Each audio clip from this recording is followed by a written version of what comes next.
নমস্কার বন্ধুরা, ডলি রন্ধনশালায় সবাইকে স্বাগত। আর আজকে তোমাদের সাথে শেয়ার করব বেগুনের একটা দারুণ টেস্টি রেসিপি। তাহলে আজকে রেসিপিটা দেখে নেওয়া যাক।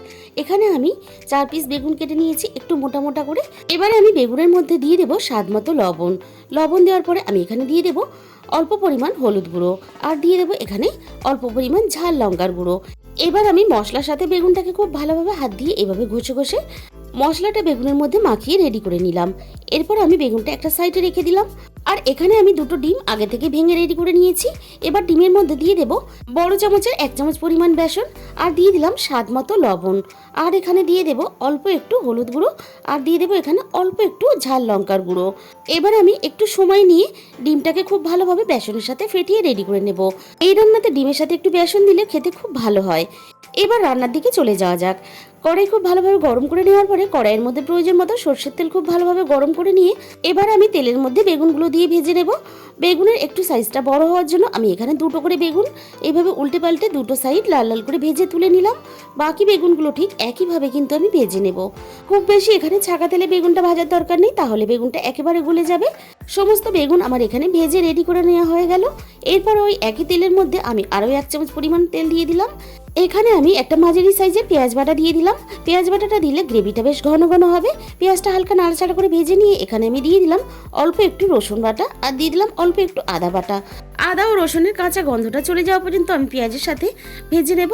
এবারে আমি একে একে মশলাগুলো দিয়ে দেব। দিয়ে দিলাম এখানে 1/2 চামচ পরিমাণ হলুদ গুঁড়ো, আর 1 চামচ পরিমাণ ঝাল লঙ্কার গুঁড়ো, আর এখানে দিয়ে দেব 1/2 চামচের একটু কম জিরে গুঁড়ো, আর 1/2 চামচের একটু কম ধনে গুঁড়ো। আর সব শেষে এখানে দিয়ে দিলাম কালারের জন্য অল্প একটু কাশ্মীরি লঙ্কার গুঁড়ো। মশলাটা যাতে না পুড়ে যায় তার জন্য সামান্য পরিমাণ জল দিয়ে দিলাম।